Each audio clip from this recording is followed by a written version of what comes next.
Selamat pagi teman-teman semuanya. Kita sekarang lanjut kepada teori perilaku konsumen. Jadi teori perilaku konsumen itu apa sih? Teori perilaku konsumen itu adalah model ekonomi yang menjelaskan bagaimana konsumen mengalokasikan pendapatan mereka di antara berbagai barang dan jasa untuk memaksimalkan kepuasan atau utilitas mereka.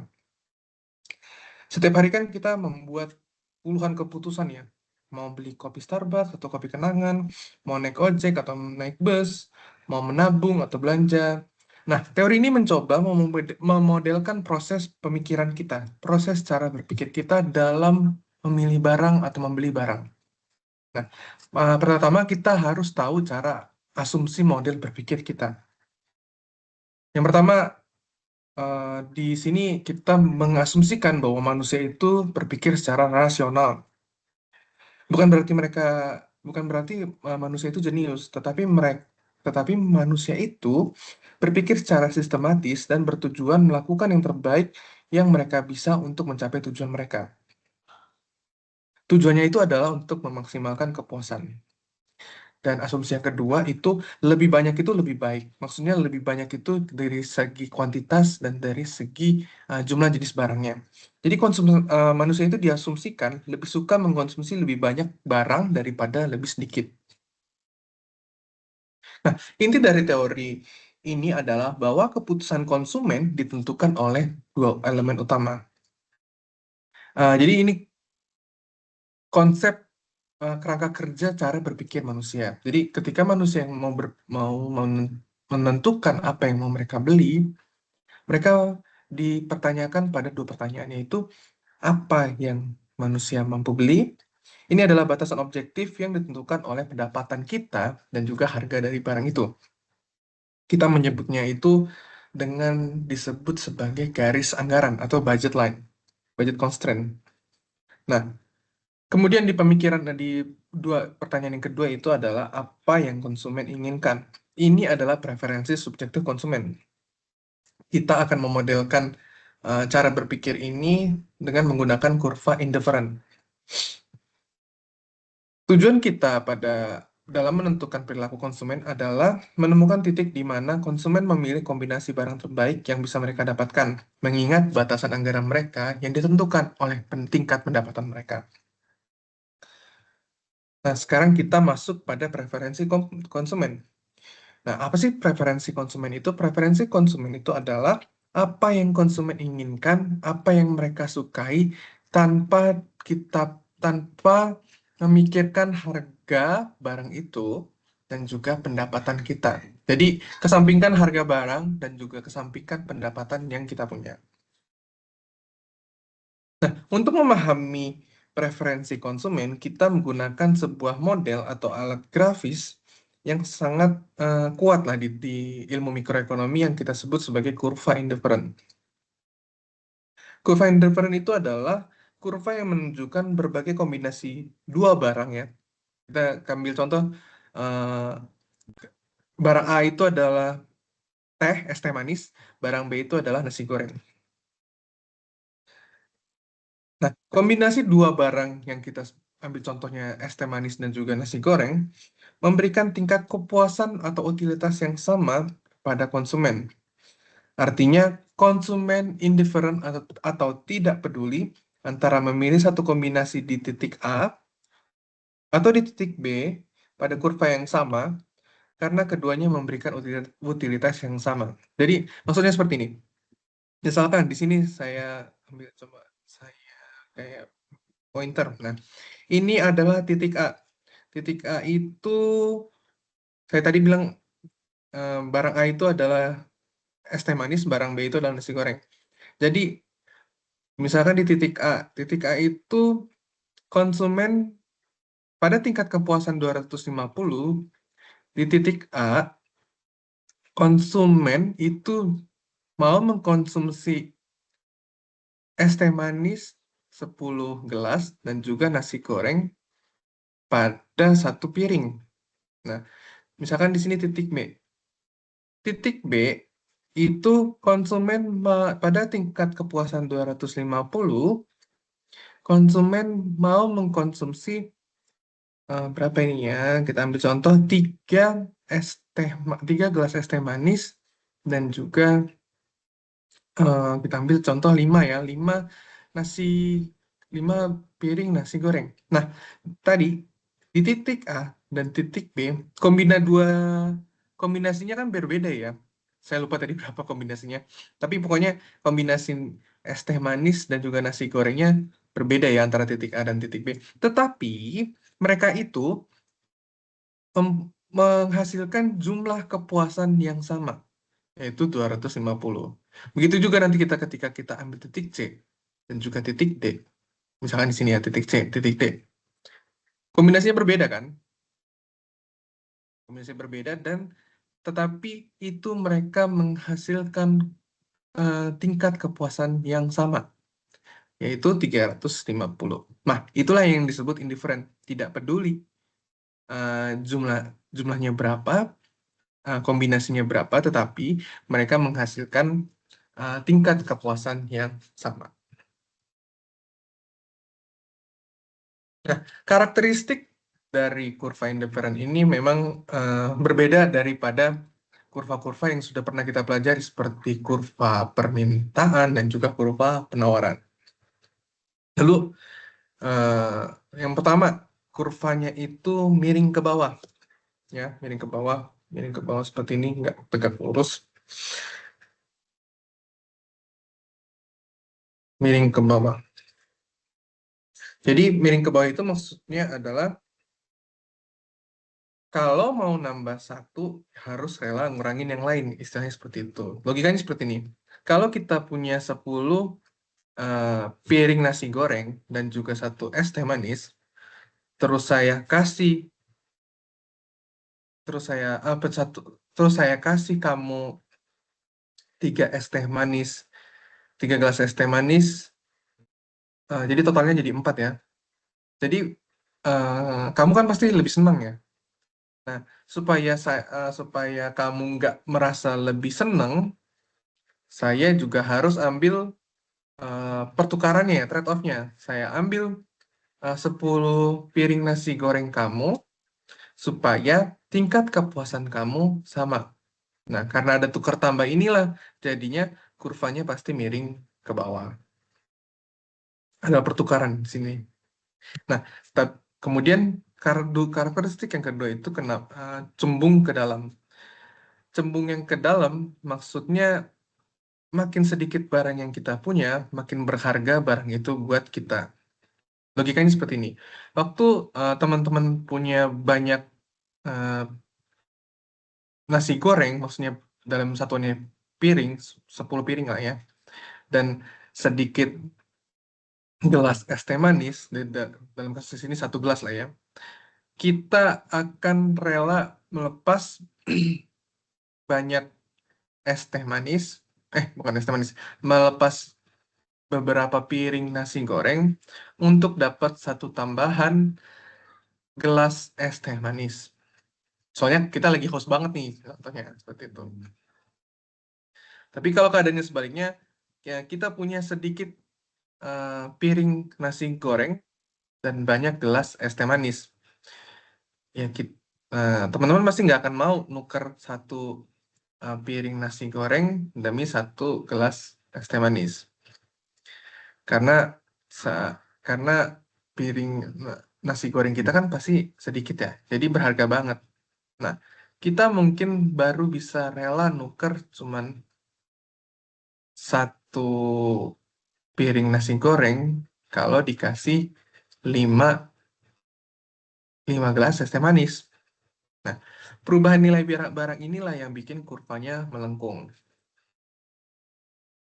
Kemudian yang ketiga, kurvanya nih ya, kurva yang lebih jauh itu lebih tinggi atau lebih tinggi nih ya, antara A, B, C. Itu menandakan bahwa kurva yang lebih jauh atau lebih tinggi itu menghasilkan tingkat kepuasan yang lebih enak, lebih puas gitu. Artinya lebih banyak barang, di sini kan kita mengasumsikan kan lebih banyak barang lebih bahagia ya. Ini kan antara titik sini titik A, terus ini titik B. Titik A kan sedikit barangnya ya. Di sini logikanya kan seperti itu kan ya. Kita lihat ya. Ini. Dan di B ini eh, titiknya kuantitasnya lebih banyak kan ya. Karena kita tadi ya kembali ke slide yang ke nomor 3 kalau nggak salah. Kita mengasumsikan model pemikiran kita itu lebih banyak barang, lebih puas. Seperti itu. Nah, yang karakteristik yang keempat, kurva 1 dengan kurva 2 dan kurva 3 itu mereka tidak bersilangan. Kenapa? Karena kita mengasumsikan bahwa kebahagiaan kita itu konsisten. Logikanya seperti ini. Kalau sampai berseilangan, peta peta kepuasan kita kan pasti error ya. Bayangin, kurva A yang level bahagianya 250 bersilangan dengan kurva B yang eh, level kebahagiaannya atau utilitasnya itu 350. Nah, saya bisa ini nggak ya? Nih, misalkan ini kurva B. Ini kurva B ya. Nah, utilitasnya 350. Sorry ya jelek ya, ini karena saya pakai mouse. Nah, kurva utilitas B ini kan bersilangan dengan kurva utilitas A. Nah, A itu menghasilkan utilitas 250, sementara B, jangan lihat yang ini ya, yang B itu menghasilkan 350. Kalau misalkan bersilangan, berarti kan pada titik ini, titik ini, titik mereka silangan, berarti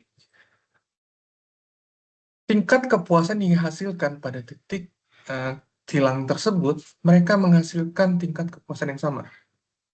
Kan logikanya nggak logikanya nggak bisa kan ya? Masa 350 sama dengan 250. Nah, makanya itu kurva indifference tidak bersilangan. Seperti itu, teman-teman. Lanjut.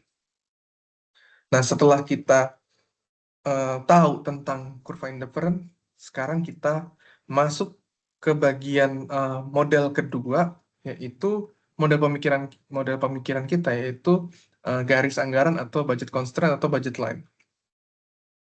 Nah, jika kurva indifferent menggambarkan apa yang konsumen inginkan, garis anggaran ini menggambarkan apa yang konsumen mampu beli dengan menggunakan pendapatannya. Kita itu hidup di dunia yang serba terbatas. Pendapatan kita terbatas dan barang-barang memiliki harga. Oleh karena itu, kita tidak bisa membeli semua barang yang kita inginkan. Garis anggaran adalah sebuah garis yang menunjukkan berbagai kombinasi barang dan jasa yang dapat dibeli oleh konsumen dengan pendapatan tertentu pada harga barang yang telah ditentukan. Nah, sebagai contoh, ada seorang mahasiswa punya pendapatan yang terbatas dan ingin membeli porsi nasi goreng, kita sebut barangnya X ya, dan gelas es teh kita sebut barangnya Y. Jadi nasi goreng itu ada di sumbu X dan es teh itu ada di sumbu Y. Nah, pendapatan dari mahasiswa itu adalah 100.000 per periode, misalnya per minggu. Nah, harga nasi gorengnya itu 20.000 per porsi dan harga es tehnya itu 10.000 per gelas. Kita kita bikin persamaan seperti ini. Di model ekonomi, income sama dengan P. P itu harga dikali Q. Q itu adalah kuantitas, tambah P dikali Q. Ini X-nya itu adalah nasi goreng. X-nya itu adalah nasi goreng, Y-nya itu adalah es teh.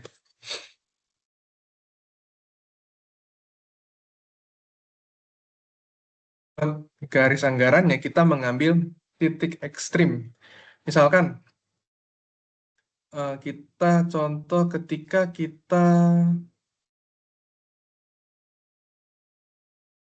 contohnya seperti ini, kita ngambil ketika kita mau menggunakan seluruh pendapatan kita untuk membeli nasi goreng. Berarti kalau kita mau menggunakan seluruh pendapatan kita untuk beli nasi goreng, berarti kan Q-nya itu, QY-nya itu kan ST ya, karena kita mau pakai semua seluruh pendapatan kita untuk beli nasi goreng, berarti Y-nya sama dengan 0 ya. Jadi harganya itu PY 10.000 dikali QY-nya itu 0. Jadi berarti di sini 0 ya. 0, ini 0. Di sini QX-nya masih QX,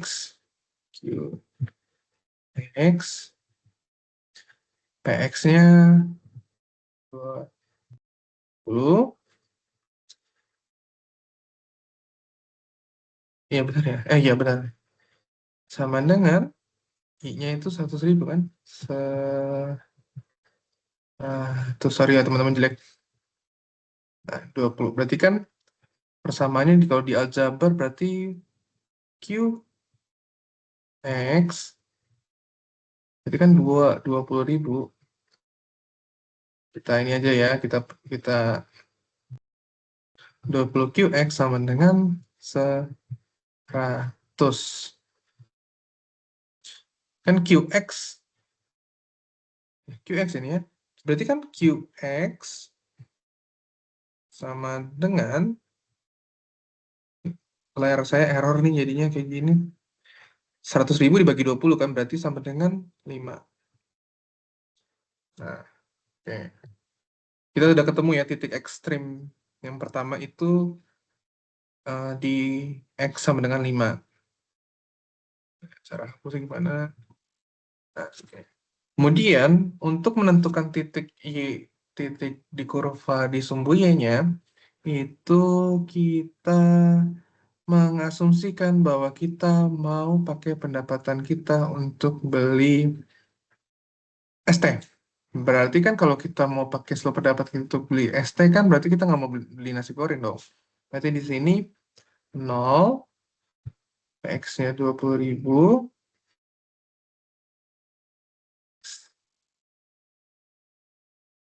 ditambah P-nya itu 10.000, 10 dikali Q, ya,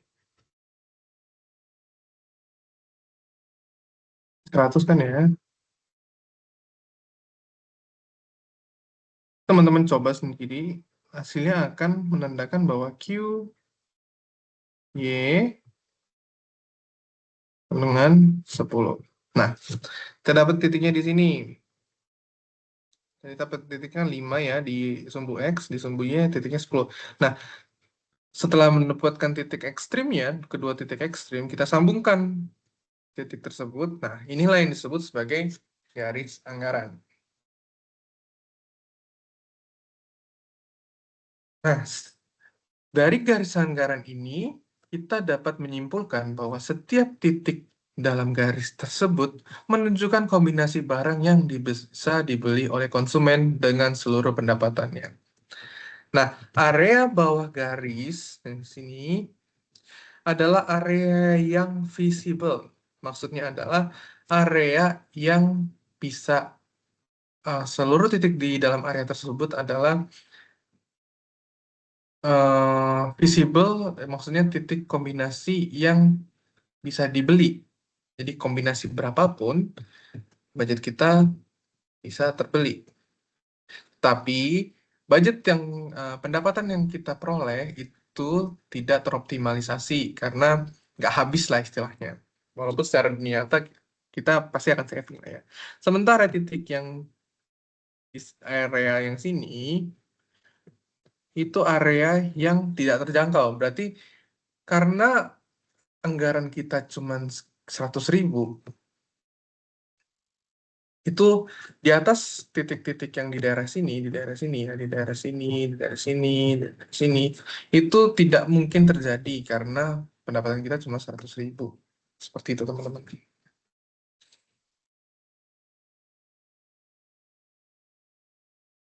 Ya, sebentar ya. Oh, sekarang kemiringan. Nah, kemiringan atau slope. Kemiringan garis anggaran itu menunjukkan tingkat di mana konsumen harus mengorbankan satu barang untuk mendapatkan tambahan barang lain berdasarkan harga pasar. Jadi rumusnya slope sama dengan harga X dibagi harga Y, minus tapi ya.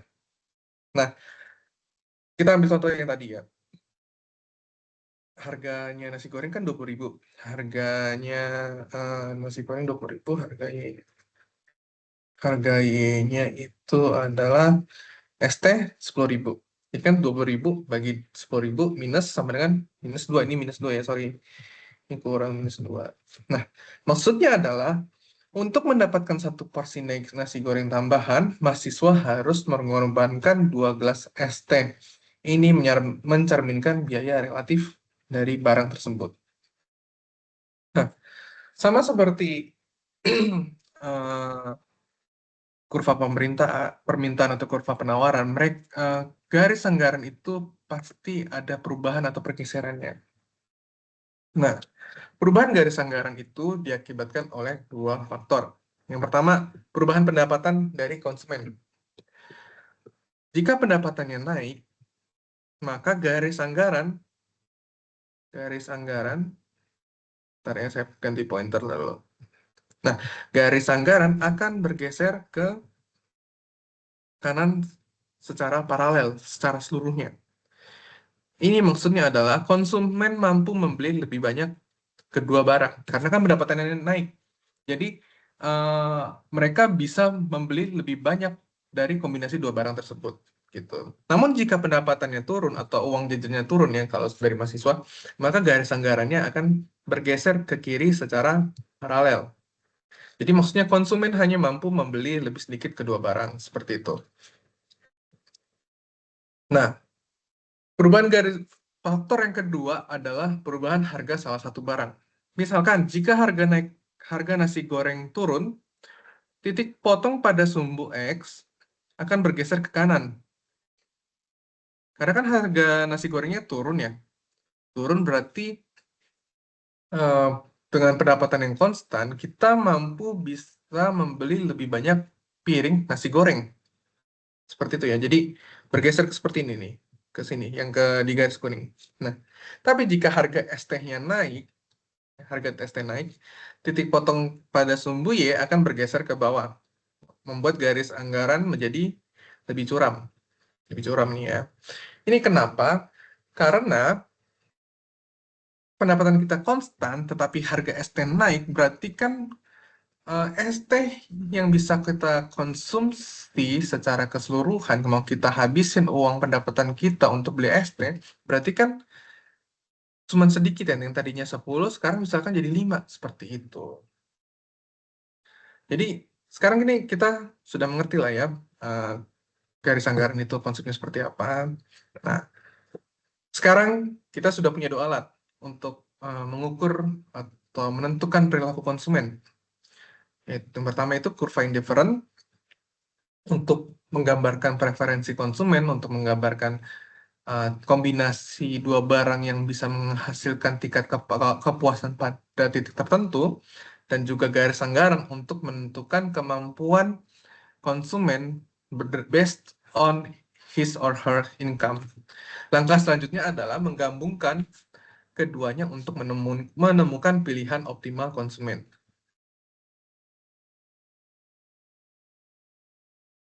Nah, keseimbangan konsumen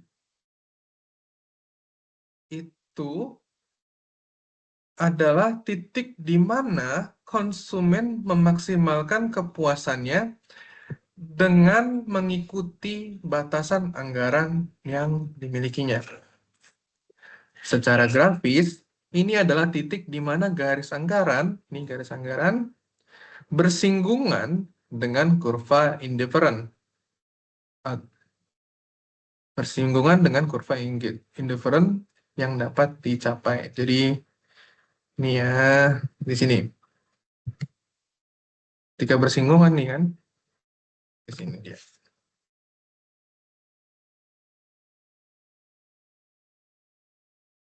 Nah,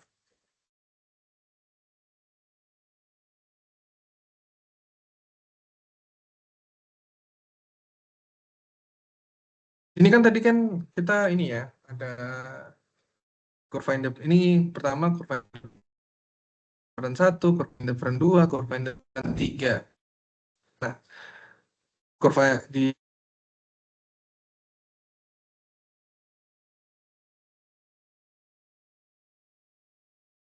ya nih, aduh susah banget ya. Oke. Nah, Kita ambil contoh di titik sini. Nah, kalau misalkan konsumen berada, misalkan ada di titik A ini, artinya konsumen bisa membeli kombinasi ini, tetapi tidak akan melakukannya. Mengapa? Karena dia bisa menggunakan sisa anggarannya untuk membeli lebih banyak barang dan pindah ke kurva indifference yang lebih tinggi, sehingga meningkatkan kepuasannya. Nah, kalau di titik ini, saya sebut titik C ya, C. Nah, konsumen sebenarnya pengen berada di sini karena kepuasannya lebih tinggi ya. Antara kurva indifferent 2 dan kurva indifferent 3 kan tingkat kepuasannya lebih tinggi di kurva indifferent 3 ya. Nah, konsumen sebenarnya pengen banget tuh bisa berada di titik. Tetapi nggak bisa karena garis anggarannya itu tidak memungkinkan karena ada batasan pendapatan seperti itu. Nah, di titik B atau kita sebut sebagai titik equilibrium, ini adalah titik yang optimal.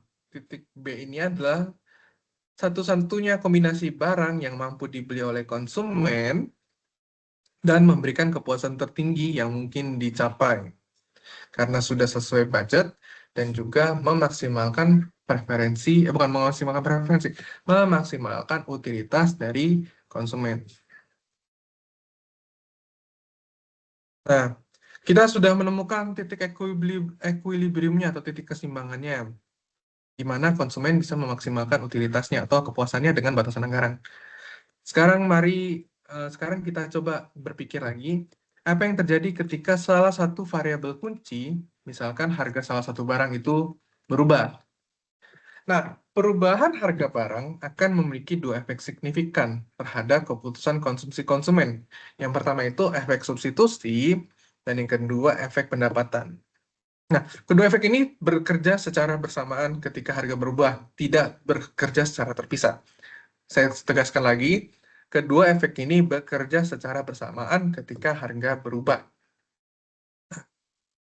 Nah, kita kembali pakai contoh eh, tadi ya, contoh nasi goreng sama contoh es teh manis. Sekarang eh, pura-puranya jika harga nasi goreng itu turun dari 20.000 menjadi 10.000, nah, apa yang terjadi pasti pada garis anggaran kita? Yang pastinya kan dia akan ini ya, akan ke sini ya,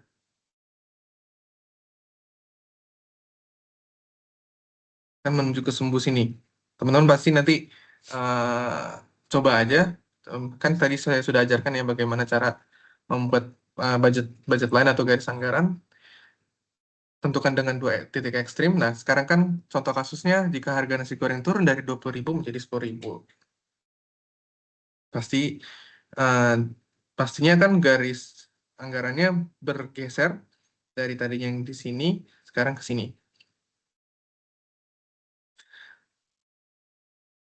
Dulunya pendapatannya itu walaupun pendapatannya sama, dulu kan kalau misalkan mau pakai pendapatannya yaitu 100.000, dia cuma bisa beli 5 nasi goreng ya, dan 0 gelas es teh. Sekarang, dengan menggunakan pendapatan yang sama, 100.000, konsumen sudah bisa membeli 10 nasi goreng dan 0 gelas teh, dan tetap bisa membeli 10 gelas teh dan 0 piring garis, 0 piring nasi goreng. Jadi garis anggaran bergeser keluar karena konsumen sekarang mampu membeli lebih banyak nasi goreng dengan pendapatan yang sama. Perubahan ini bikin konsumen membeli lebih banyak nasi goreng kan? Tapi sih kenapa sih? Nah, inilah yang kita pecah bisa menjadi dua alasan utama. Yang pertama itu tadi efek substitusi. Pikirkan seperti ini. Nasi goreng yang tadinya 20.000 sekarang jadi 10.000. Artinya nasi goreng sekarang jauh lebih murah daripada es teh yang harganya tetap 10.000.